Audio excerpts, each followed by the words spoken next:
আচ্ছা, কখনো ভেবে দেখেছেন দারুণ সব সফটওয়্যারের পেছনের আসল রহস্যটা কি? আমরা প্রতিদিন যে অ্যাপগুলো ব্যবহার করি সেগুলো কিভাবে এত সহজে আর নির্ভরযোগ্যভাবে কাজ করে?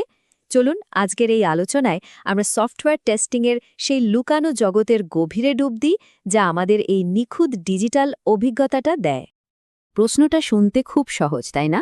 কিন্তু এর উত্তরটা লুকিয়ে আছে এক জটিল কিন্তু অসাধারণ প্রক্রিয়ার মধ্যে। না, এর পেছনে কোনো জাদু নেই, আছে নিখুঁত পরিকল্পনা আর একেবারে বিজ্ঞানভিত্তিক পরীক্ষা নিরীক্ষা। হ্যাঁ, এই নিখুঁত অভিজ্ঞতার পেছনের আসল চালিকা শক্তি হল টেস্টিং। একটা সফটওয়্যারের গুণমান নিশ্চিত করার জন্য ডেভেলপাররা রীতিমতো একটা পরীক্ষার জগৎ তৈরি করেন। তো টেস্টিংয়ের নানান কৌশল নিয়ে কথা বলার আগে চলুন একটু জেনে নেই এটা আসলে কেন এত জরুরি।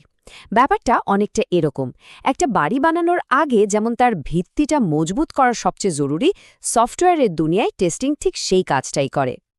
অনেকেই ভাবেন টেস্টিং মানে শুধু ভুল বা বাগ খুঁজে বের করা, কিন্তু ব্যাপারটা মোটেও তা নয়। এর আসল উদ্দেশ্য আরও অনেক বড়।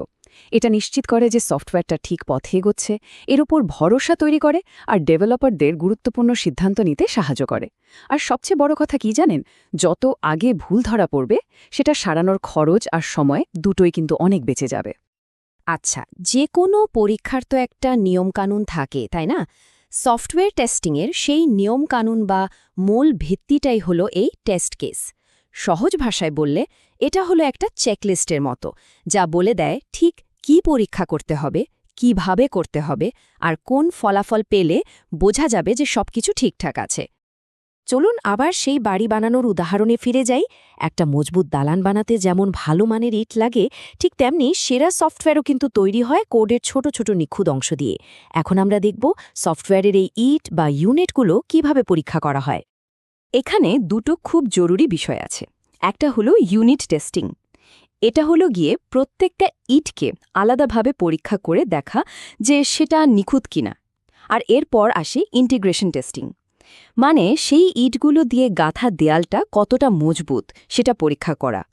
অর্থাৎ কোডের ছোট ছোট অংশগুলো একে অপরের সাথে ঠিকঠাকভাবে যোগাযোগ করতে পারছে কিনা সেটাই দেখা হয়। ব্যাপারটা শুধু কোড কি কাজ করছে সেটা দেখাই না, এর ভেতরে কি হচ্ছে সেটাও দেখতে হবে। মানে কোডটা কোন পথে হেঁটে তার লক্ষ্যে পৌঁছাচ্ছে সেই রাস্তাগুলোও আমাদের চেনা দরকার। তো এই পথের বিশ্লেষণ করতে গিয়েই একটা বেশ মজার জিনিসের সাথে আমাদের পরিচয় হয়, সাইক্লোম্যাটিক কমপ্লেক্সিটি। নামটা শুনতে একটু খটমট লাগছে তাই না? কিন্তু বিষয়টা আসলে খুব সহজ। ভাবুন, এটা হলো আপনার কোডের ভেতরে সমস্ত সম্ভাব্য রাস্তার একটা ম্যাপ। যত বেশি রাস্তা, কোডটা ততটাই জটিল।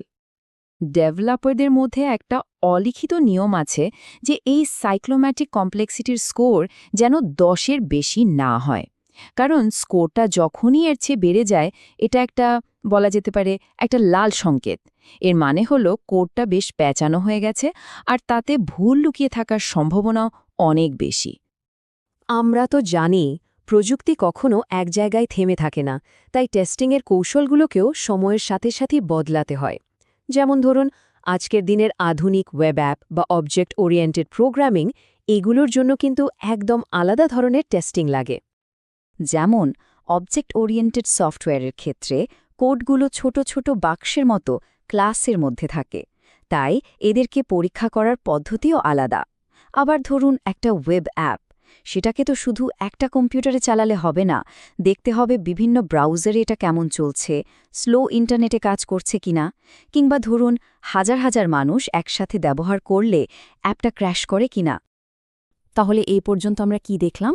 আমরা আমাদের বিল্ডিংয়ের ইটগুলো পরীক্ষা করেছি, মানে ইউনিট টেস্টিং। আবার এর ভেতরের নকশা বা ব্লুপ্রিন্টও দেখেছি। কিন্তু ইট আর নকশা ঠিক থাকলেই কি একটা নিখুঁত বাড়ি তৈরি হয়ে যায়? একদমই না। আসল পরীক্ষা তো এখনও বাকি। যখন এই সব ছোট ছোট অংশ একসাথে মিলে একটা সম্পূর্ণ সিস্টেম হিসেবে কাজ করে, তখন কি হয়? চলুন এবার সেটাই দেখা যাক। তো আমরা এখন টেস্টিংয়ের একেবারে চূড়ান্ত পর্যায়ে চলে এসেছি। এখানে আর কোনো ছোটখাটো অংশ নিয়ে ভাবা হবে না, এখন পুরো সফটওয়্যারটার একটা আস্ত সিস্টেম হিসেবে। তবে সিস্টেমের ওপর চূড়ান্ত চাপ দেওয়ার আগে একটা খুব জরুরি প্রশ্ন করতে হয়, আর সেই কাজটাই করে ভ্যালিডেশন টেস্টিং। প্রশ্নটা হলো, আমরা কি ঠিক জিনিসটা বানিয়েছি? মানে আমাদের বানানো বাড়িটা কি আসলেই সেই বাড়ি যেটা গ্রাহক চেয়েছিলেন? এরপর আসে আরও কিছু কঠিন পরীক্ষা, যেমন রিকাভারি টেস্টিং। এর প্রশ্ন হল, কোনো বড় ধরনের সমস্যা হলে সফটওয়্যারটা কি নিজে নিজে আবার ঠিক হয়ে যেতে পারবে? তারপর আছে সিকিউরিটি টেস্টিং, মানে এটাকে হ্যাক করা কতটা কঠিন। স্ট্রেস টেস্টিং দেখে যে এটা ঠিক কতটা চাপ সহ্য করতে পারে। আর সবশেষে পারফরম্যান্স টেস্টিং নিশ্চিত করে যে অ্যাপটা যথেষ্ট ফাস্ট আর রেসপন্সিভ কিনা। তো সবশেষে একটা প্রশ্ন থেকেই যায়, যদি প্রযুক্তি প্রতিদিনই বদলাতে থাকে তাহলে টেস্টিং কি কোনোদিনও শেষ হবে? সত্যি বলতে না। নতুন ফিচার, নতুন ফোন, নতুন সাইবার অ্যাটাক এগুলো আসতেই থাকবে। তাই সফটওয়্যার টেস্টিং আসলে একটা শেষ না হওয়া যাত্রা। আর এই যাত্রাই নিশ্চিত করে যে আমাদের ডিজিটাল দুনিয়াটা যেন সবসময় সচল আর সুরক্ষিত থাকে।